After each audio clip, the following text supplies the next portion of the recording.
Bienvenue dans Soif de Sens, l'émission podcast et YouTube qui t'aide à construire une vie et une société pleine de sens. Chaque semaine, je reçois un humain inspirant pour t'aider à incarner le changement. Et aujourd'hui, on accueille Romain Enjalbert pour parler de rire avant la fin du monde et du pouvoir des mèmes humoristiques engagés. Salut Romain. Salut Pierre, salut à toutes et tous, merci pour l'invitation. Avec plaisir. Alors, je te présente en 10 secondes. Tu as 110 casquettes. J'ai l'impression que tu as pas mal la bougeotte. Tu es responsable communication et consultant en com. Tu as notamment cofondé Malheurs Actuels, un média satirique sur l'inaction climatique.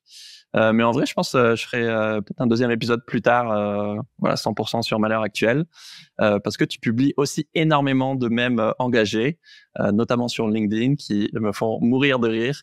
Et c'est surtout du pouvoir de ces mèmes dont je veux parler aujourd'hui. Pour ceux qui ne connaissent pas, tu peux expliquer un peu ce que c'est un mème ? Ah, dis donc, on commence direct dans le vif du sujet. Alors déjà, je suis un peu impressionné parce que tu dis que ta vie était déjà inspirant. Donc, franchement, du coup, je trouve que la pression est énorme. Bah là, en plus, t'as un setup très, pour ceux qui ne voient pas sur le podcast, sur YouTube, t'as la lumière un peu divine qui tombe sur toi, ça fait très Jésus et tout. Ouais, du coup, je vais garder les cheveux attachés, sinon ça va vraiment me porter à confusion, quoi. C'est qu'est-ce que c'est qu'un mème ? C'est une très bonne question. Un mème, c'est une image qui devient virale. Alors c'est souvent des photos qui sont issues soit de la pop culture, soit d'événements de société ou d'événements politiques. Des photos qui deviennent virales, sur lesquelles on appose un petit texte pour lui donner un sens et faire passer un message. Ouais, trop bien. Donc oui, ça peut être autant des extraits de, de Squid Game, des Simpsons, de Mbappé, que le qui aurait pu prédire de Macron qu'on va détourner, ou la poudre de perlimpinpin, etc. quoi. Exactement. Pour ceux qui ont vu, j'ai commencé à en publier récemment sur Insta, LinkedIn, Facebook, et ça vous a pas mal plu. Et du coup, je suis tombé dans ce vortex-là de cette interview. Parce que c'est effectivement un vortex. Ça, il faut l'avoir en tête. Quand on commence à mettre le doigt dedans, on commence à en consommer beaucoup, et quand on commence à en faire, on commence à en faire beaucoup. Alors, avant de discuter en toute détente sur l'humour engagé et le pouvoir des mèmes, je te propose de lancer l'épisode par une série de questions mitraillettes pour se mettre dans le bain, et auxquelles tu dois essayer de répondre en moins d'1 minute. Ça te va ? Let's go. Trop bien. T'es le premier qui est pas en mode « Ah, je trouve ça trop stressant ». Donc ça me fait plaisir. En vrai, vu que j'ai écouté les épisodes avant, je sais à quoi m'attendre. Et puis ça, généralement, tu dis 10 questions en 1 minute, et je sais qu'à chaque fois, ça devient 10 questions en 8 minutes. Donc... j'ai un peu ajusté, du coup, j'ai juste réduit le nombre de questions. Ok. Mais non, balance pas mes petits secrets. Oui, non, 10 questions en même temps, c'était très... Bref, allez, hop, je lance le chrono. Hop, go. Qui est ton humoriste préféré du moment ? Ah, j'adore Roman Francinet. Qu'est-ce qui t'a fait mourir de rire récemment ? Récemment, c'est ma fille. Pourquoi ? Parce qu'elle est très drôle dans sa manière d'appréhender les choses, et sa naïveté me fait du bien. Je comprends. Être payé à faire des blagues engagées, c'est pas le meilleur job. Faire rire les gens, c'est chouette. Ouais. Vachement, parce qu'on a tous besoin de rire. Et en fait, je m'aperçois que moi, j'ai besoin de rire. Donc, je suis à la recherche de contenus qui me font un peu déconnecter et rigoler. Et j'avoue que être payé pour ça, c'est une nec plus ultra. Il y a un mème qui te fait rire à tous les coups ? Il y a des templates qui me font rire à tous les coups, oui. Peu importe le contexte. Il y en a beaucoup. Je pense particulièrement à celui avec Anakin et la princesse qui me fait rire à chaque fois. Ouais, exactement. Tu vas pas faire ça, hein, n'est-ce pas ? Exactement. Je le kiffe.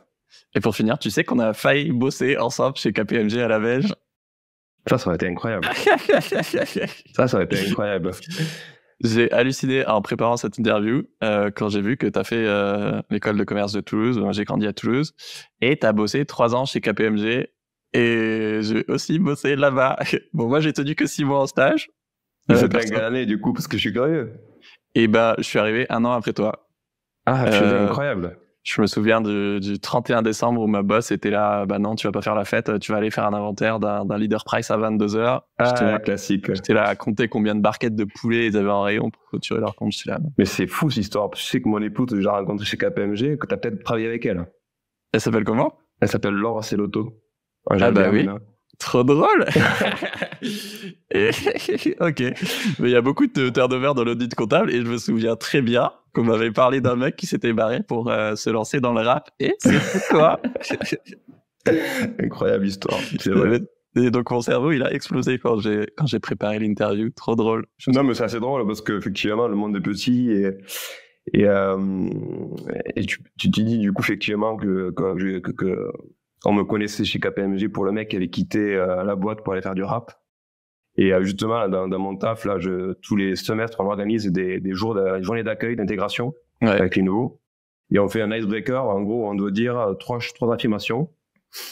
Et sur les 3 affirmations, il y en a une qui est fausse.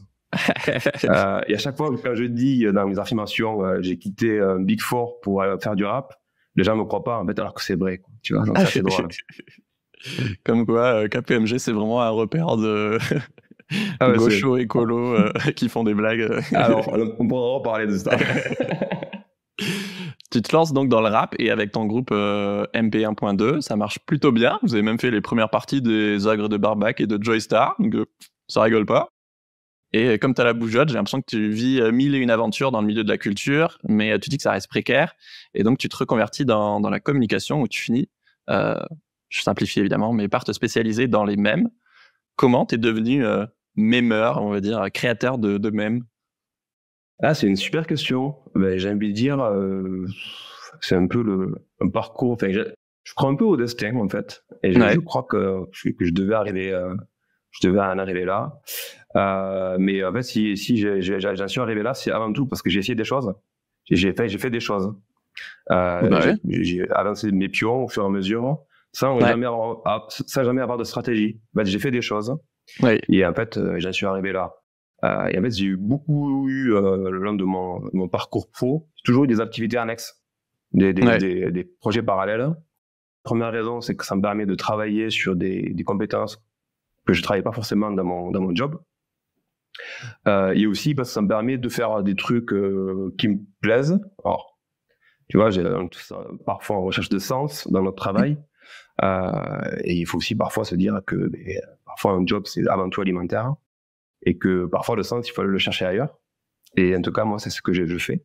Donc, quand je fais des projets annexes et des projets comme à l'heure actuelle, l'idée, c'est de compléter ce que je fais dans la vie de tous les jours avec quelque chose qui me donne un petit peu d'air, tu vois, qui me permet de m'exprimer différemment. Oui, ça, parce que même quand tu t'éclates dans ton job, tu peux avoir envie de nourrir une autre truc, une fibre artistique, sportive, j'en sais rien, n'importe quoi, solidaire. Exactement. Et ça, c'est un truc, c'est vrai que j'y suis arrivé assez tard sur le fait de faire des side projects. Ah ouais, mais ça fait maintenant, je sais pas, 5-10 ans que j'ai toujours quelque chose à côté. Alors, ça a été parfois faire de la musique, pendant très longtemps. Puis après, je me suis tenté sur de la vidéo. Puis je me suis tenté sur faire de l'art abstrait avec Photoshop. Puis ça a été faire des newsletters. Enfin, tu vois, plein de choses. Et au fur et à mesure, j'ai développé mes compétences. Et j'ai rencontré des gens. Et en fait, ça crée des opportunités. Ça crée des opportunités. On a pour parler de ma l'heure actuelle, parce que c'est aussi ça qui m'a aussi fait avancer dans le même. Ouais. En fait, on avait voulu créer avec Florian Doyen une page de mème écolo. Ouais. Pour vraiment pouvoir aborder le thème de l'écologie de manière humoristique avec les mèmes. T'en faisais pas encore à ce moment-là? J'en faisais pas encore vraiment à ce moment-là. Je commençais à en faire, mais c'était le début, c'était il y a 3 ans, je dirais. Ouais. Et en fait, sous le post, on a lancé un post pour demander aux gens qu'est-ce qu'ils imaginaient comme nom pour la page. Et en fait, sous le post, il y a quelqu'un qui est venu commenter en disant « Ah, t'es Albin, je pense à toi, qu'est-ce que tu en penses ?» Et Albin était intervenu en disant « Ah, je trouve que c'est une super idée et j'ai toujours eu envie de faire un Gorafi vert. » Donc là, je vois son message, je le contacte, un message privé. Je dis « Écoute, je trouve l'idée trop bien, parlons-en. » Et 3 jours après, ma l'heure actuelle était née. C'était rapide. Ça s'est passé comme ça. Et c'est à partir de ce moment-là que j'ai commencé du coup à développer du coup cette envie de faire de l'humour en parlant d'écologie. À partir de ce moment-là, j'ai commencé à développer ma culture sur le sujet, à apprendre, à regarder beaucoup, à essayer de comprendre un petit peu les templates, comment ils étaient utilisés, d'où ils venaient, tout ça. Les templates, c'est les modèles. Ouais, je sais pas comment dire. Les modèles. Ouais, ça, c'est un modèle. Ouais. Aujourd'hui, j'en fais beaucoup. Ouais, quand on poste, c'est pas 2-3, c'est des vagues de 15-20. Ouais, j'ai cette faculté. Alors, évidemment, il y a toujours un peu de déchets. Mais j'ai cette faculté beaucoup, hein. à réussir à en faire beaucoup sur un même thème. Ouais. Est-ce que pour que les gens comprennent, parce que je suis sûr que ceux qui connaissent les mèmes, vous savez très bien ce que c'est, mais c'est vrai que quand tu n'as pas les images sous les yeux ou que tu connais pas, ça arrive aussi, c'est pas toujours évident à comprendre. Est-ce que tu peux nous en partager quelques-uns dont tu es fier? Je vous en cite quelques-uns, le temps de te laisser réfléchir. Il y en a un, c'est l'image, c'est Obama qui se remet une médaille à lui-même, et la légende, c'est comment je vois les gens qui partagent leur empreinte carbone sur les réseaux. Genre, auto-félicitations. Il y en a un autre que j'aime beaucoup de toi, les trucs les plus rapides du monde. Donc, tu vois un guépard, un avion, la vitesse de la lumière et les bonnes résolutions qui disparaissent le 1er janvier. Et tu as aussi, j'en fais un dernier, mais je crois que c'est mon préféré. Tu as un compte Mon Papa Mème, où tu fais des mèmes humoristiques sur la parentalité. Et il m'a fait mourir de rire. L'image, c'est un camion qui est un peu en 2 morceaux avec une énorme remorque. Et donc, tu as la tête de camion qui fait un peu demi-tour au fond d'un tunnel. Donc, t'as un peu l'impression que c'est comme un humain de dos qui tourne la tête, genre, d'un coup net. Et la légende qui dit, ma fille, quand elle monte se coucher et qu'elle t'entend allumer la télé. Tellement véridique. Mais écoute, c'est marrant que tu me parles de ce compte-là parce que alors c'est pas mon compte préféré, mais c'est quand même celui que j'affectionne particulièrement. Ça serait compliqué pour moi de donner un mème préféré. Ou lesquels te viennent à l'esprit, juste. Hein. Ceux qui ont bien marché, ce qui marche beaucoup, c'est forcément quand tu rebondis sur une actualité. Ouais, à ce point-là. Chaude. Ouais. Okay. Donc, j'avais fait 2 séries de mèmes pendant les Jeux Olympiques qui avaient très bien marché. On était dans un élan un peu patriotique, tu vois, sur la France, la fierté d'être français. Et du coup, j'arrivais, moi, avec en surfant un peu là-dessus, mais en même temps, on y a un peu de dérision et en me moquant un peu de tout ça. Donc, ça, c'est... Ouais. Puis tout le monde rigole pas au même truc. Hein. Moi, je les teste sur les gens dans mon coworking et du coup, ils sont là, celui-là, il est nul à chier. La personne d'après, elle il est trop drôle et tout. Mais donc, ouais, chaque mème dans ton carrousel, par exemple, tu sens le rire qui commence à monter tout doucement et puis au bout d'un moment, ça a plus de chances de craquer que c'est un peu un ou deux. Et tu vois, je pense que si je vais sur mon compte Instagram principal, qui est donc Romain fait des mèmes, ouais. Mais le mec fait de la promo en même temps, quoi. Mais tu vois, avec les deux, trois que j'ai épinglés sur mon compte, je les trouve plutôt fun, tu vois. Et d'ailleurs, c'est pour ça que je les ai épinglés. Alors, en fait, j'ai plusieurs comptes de. Ceux que tu as épinglés dont tu parles. Et j'en ai un j'ai un compte dédié à LinkedIn. Donc, j'ai un compte où je fais que des mèmes sur LinkedIn. Et donc là, c'est un mème, en fait, c'est une espèce de strip qui est assez connu, où en gros, c'est le beau-père qui rencontre pour la première fois son gendre. Ouais. Il dit ma fille m'a dit que tu travailles dans la formation. Ouais. Et le mec lui dit oui, je viens de lancer un bootcamp pour tout casser sur LinkedIn.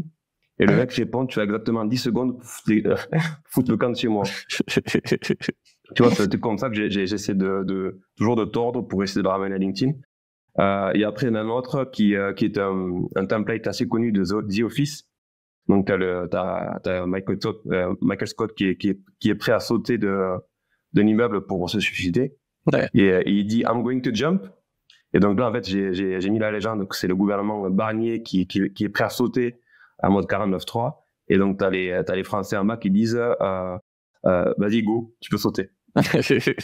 Donc, c'est toujours un peu sarcastique, évidemment.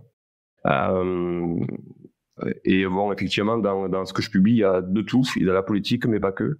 De l'écologie, je fais des trucs sur la parentalité. Tu as notamment fait une série de mèmes sur notre Janko national.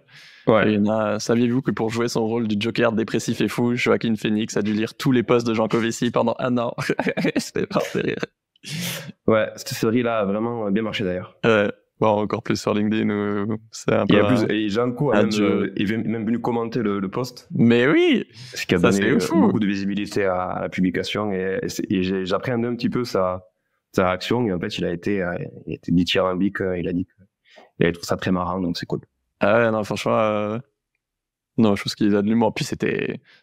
Enfin, il baigne dans ce monde. Lui non plus, il a pas envie d'être adulé ni détesté. Enfin, genre, il se retrouve un peu au milieu de ce truc. Alors, je dis pas qu'il aime pas l'attention et les médias, mais pas. Enfin, il y a quand même un culte de Janko qui est un peu extrême et je sais pas comment dire, excessif, quoi. Mais ouais, il y en a un autre, c'est l'image, c'est une femme qui murmure à l'oreille d'un mec. J'ai lu Le Monde sans fin. C'est la BD de Janko. Et t'as un zoom sur le bras du mec qui a la chair de poule, genre, waouh, c'est trop sexy, c'est l'amour de ma vie. Mais tout à l'heure, on parlait de templates qui me font rire. Celui-là, franchement, il marche tout le temps, quoi. Ce template-là, il marche vraiment bien, quoi. Il y a plein d'articles qui expliquent comment les mèmes contre Kamala Harris, qui se foutaient de sa gueule et la caricaturait, ont joué un rôle important dans la réélection de Trump. Est-ce que tu penses qu'on sous-estime le pouvoir des mèmes? Alors en France, sûrement un peu. En France, sûrement un peu parce qu'on est toujours un peu en retard sur les États-Unis. Alors parfois, c'est plutôt une bonne chose. Hein. Ouais. On est toujours encore en retard sur les États-Unis. Et en fait, du coup, pour un peu moi naviguer sur les réseaux et notamment sur Facebook et sur Twitter, parce que je suis encore sur Twitter, c'est pas bien, je sais, mais je fais beaucoup de veille pour voir justement ce qui s'y passe. Et en fait, il y a beaucoup de mèmes qui parlent de politique. Ouais. Les Américains l'ont compris bien avant nous. Ils ont même lors des campagnes électorales, en fait, ils embauchent des gens qui font des mèmes sur les réseaux. Ouais. Donc ça a été vrai côté Biden et ça a été vrai côté Trump. Donc il y a vraiment des gens qui sont là pour créer du contenu qui devient viral et qui parfois propagent des fake news. Donc c'est là où le bas blesse, c'est qu'à la base, même c'est pas censé désinformer. Ouais. C'est plutôt censé faire rire ou faire réfléchir. Mais il y a une guerre des mèmes et en fait même en France, sur les dernières élections présidentielles, il y a eu plusieurs articles sur le sujet quand même parce que les politiques s'en emparent aussi en France. Il y a des cellules qui sont mises en place et il y a quand même beaucoup de groupes Facebook ou de pages de comptes Instagram qui sont exclusivement tournés sur la politique. Ouais. C'est un moyen très efficace de partager une opinion, potentiellement de critiquer, sans, voilà, en restant entre guillemets en surface, quoi. Ouais, avec quand même une limite à tout ça, et qui est quand même importante, notamment pour Instagram, c'est que on reste quand même souvent dans des bulles de filtre. Tu vas quand même souvent parler aux gens qui sont d'accord avec toi. Alors parfois, la bulle de filtre explose grâce aux algos, c'est assez rare. Et c'est à ce moment-là que du coup, tu vas réussir à confronter ton avis à celui des autres. Non, mais tous les gens qui sont incertains, tu vois, si tu vois passer tout le temps des mecs qui critiquent quelqu'un et que clairement tu vas pas aller faire les efforts d'aller chercher à chaque fois le vrai du faux, de la polémique, de je sais pas quoi, bah consciemment ou inconsciemment, t'intègres que ok, il y a quand même de dossiers sur cette personne. Je pense que ça influence quand même pas mal les swing votes aux US. Ouais, clairement, d'autant plus qu'effectivement aujourd'hui il y a plusieurs problématiques en termes de communication pour être visible sur les réseaux. Et que le même, de par le fait que ce soit visuel et facile à lire, tu vois, ça marche bien.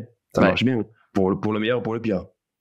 Bah justement, est-ce qu'à l'inverse, tu penses que l'humour engagé peut être contre-productif? Parce que je me demande si l'humour, ça permet de soulager nos frustrations en tant qu'écolo, par exemple, notamment face aux 1292 scandales climaticides et mesures débiles qui sortent chaque semaine. Et du coup, quelque part, ça apaise notre colère et ça nous aide à mieux vivre avec nos frustrations plutôt qu'à les transformer en action. C'est une question, je n'ai pas forcément la réponse. Bah écoute, est-ce que ça peut être contre-productif? Oui, je le crois. Okay. Je le crois. Alors pour t'en parler, en fait, j'ai deux exemples assez concrets. D'un côté, les mêmes que j'ai pu faire pendant les élections législatives là en juillet, où justement, du coup, c'était une période où il y a eu beaucoup d'engagement de la part des mémeurs en France. Ouais. Et du coup, une forme beaucoup de viralité, en tout cas de portée, qui était supérieure à ce qui se fait généralement. Et rapidement, quand tu sors de ta bulle et que tu arrives dans des sphères, on va dire, qui sont, on va dire, dans d'autres partis politiques, là, ça frotte. Et du coup, rapidement, tu as des commentaires qui sont très, très véhéments.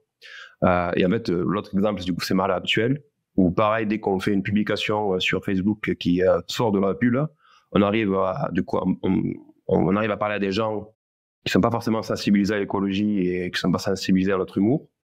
Et rapidement, dans les commentaires, on comprend que c'est pas constructif. parce que les gens se braquent. Ouais, okay. Et du coup, ça va créer de la réactance, tu vois. Ouais, bah, ça dépend des contextes, effectivement, et il y a des avantages, inconvénients. Moi, je pense que j'ai longtemps, peut-être pas snobé, mais sous-estimé en tout cas les mèmes et plus largement les formats courts. Ouais, moi, à la base, j'ai écrit des bouquins, j'ai fait des podcasts longs. Enfin, voilà, j'ai toujours privilégié plutôt la pédagogie et le fond que le divertissement et la forme. Sauf que, bah, ok, la pédagogie, ça permet de toucher en profondeur, mais tu touches moins de gens forcément qui ont envie d'écouter un podcast pendant 30 minutes. Là où le divertissement, ça permet, ok, tu restes en surface, mais ça permet de toucher beaucoup plus de gens, quoi.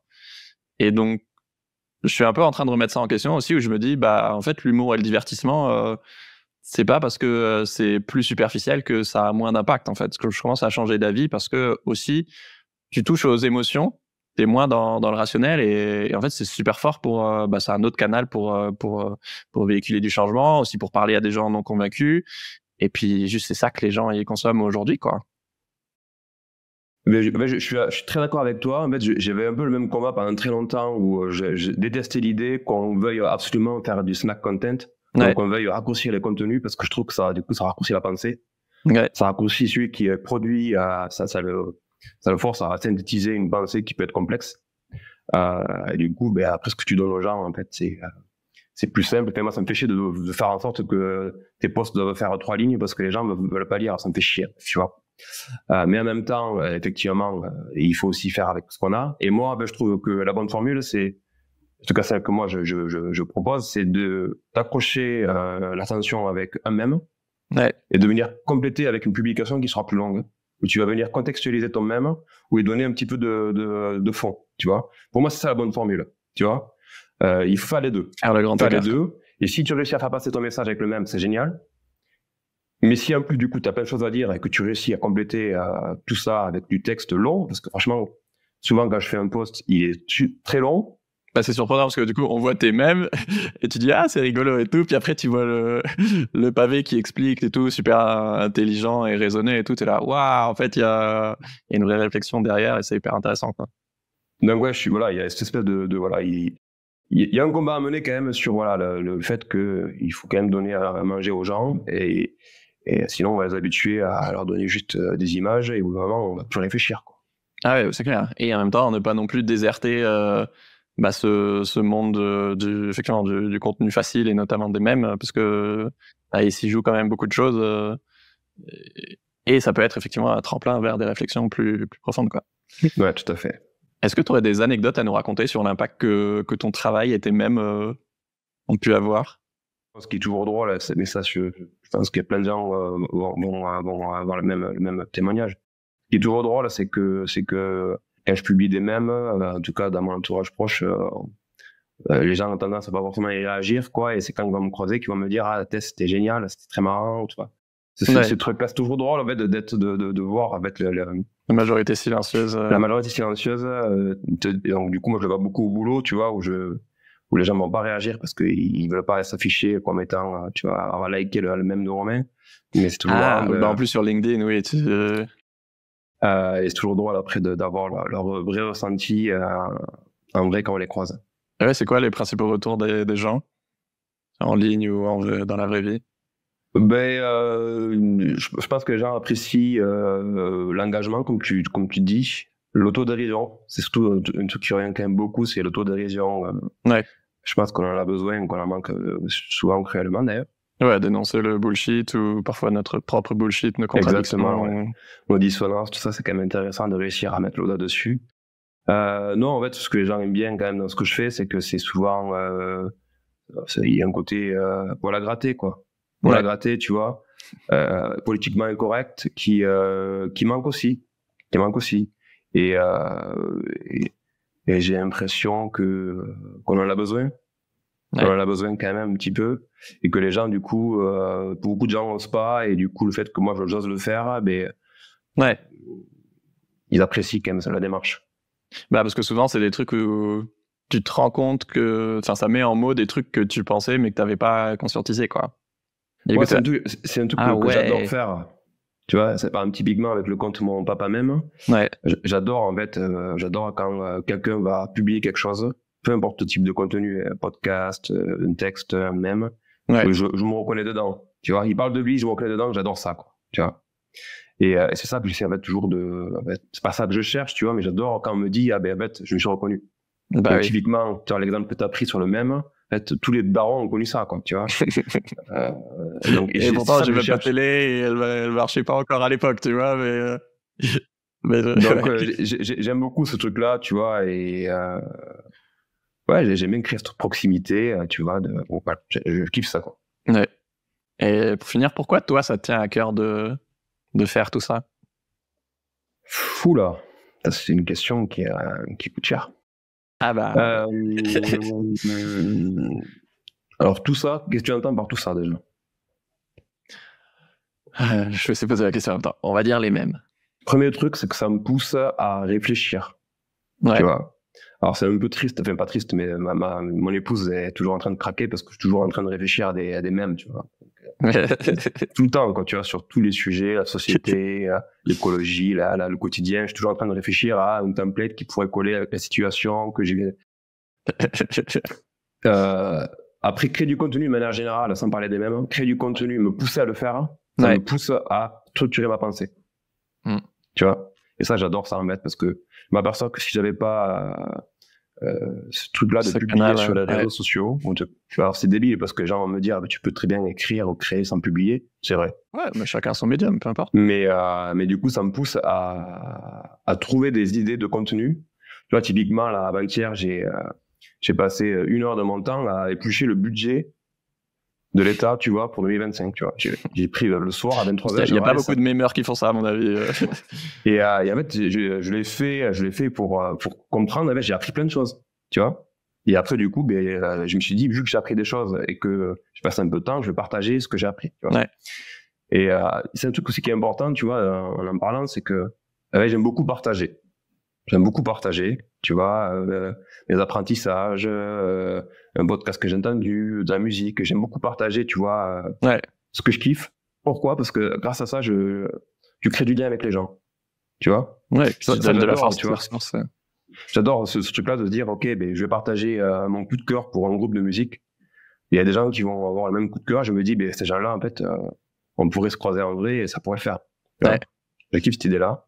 Et de manière plus globale sur le fait d'être engagé, on va dire, pourquoi ça tient à cœur, toi, de t'engager? En fait, on a plus grand-chose. Parfois, le contexte est un peu angoissant, tout ça. Et ce qui nous reste, c'est prendre la parole. Tu vois. Et, je veux dire, c'est un des trucs sur lesquels on a encore la main, c'est pouvoir dire ce qu'on pense. Tu vois. Il reste d'autres trucs, hein, mais oui, c'est un truc facile d'accès, quoi. Si tu veux, on a des décideurs politiques qui ont la main sur la loi, sur les budgets. On a des lobbies qui vont venir par-dessus ça. Et qu'est-ce que moi je peux faire, tu vois, en tant que citoyen pour faire en sorte que ça change, tu vois. Et prendre la parole, ça reste quand même un truc qui nous reste. À portée de main. Et c'est précieux. Donc j'ai envie de le faire, tu vois, et si possible de le faire avec humour, avec engagement, mais avec sérieux avant tout, quoi. Ouais, parce que c'est aussi de la subtilité, de la nuance, et c'est pas juste caricature bourrine. Il faut pas être diffamant, ça c'est important, il faut respecter la loi, tu vois. Et en fait, c'est un peu présomptueux, tu vois, mais aussi dire ce que les autres n'osent pas dire, quoi. Ouais. Tu vois, ou le dire à ta manière, peu importe. Mais on a besoin de ça, quoi. On a besoin de gens qui s'expriment librement. Et tant qu'on peut le faire, faisons-le, quoi. Merci Romain. Merci à toi. Je vous invite à suivre ce joyeux luron sur LinkedIn, Romain Enjalbert, vous avez le lien en description, et ces différentes pages Malheur Actuel sur tous les réseaux, ou Papa Même sur Instagram, par exemple, sur la parentalité. Si tu veux plus d'épisodes avec des humains rayonnants comme Romain, abonne-toi et parle de ce podcast à un ami qui aime l'humour et les mèmes, ça m'aide énormément. Ciao Romain, ciao tout le monde. Merci beaucoup, salut. À dimanche prochain.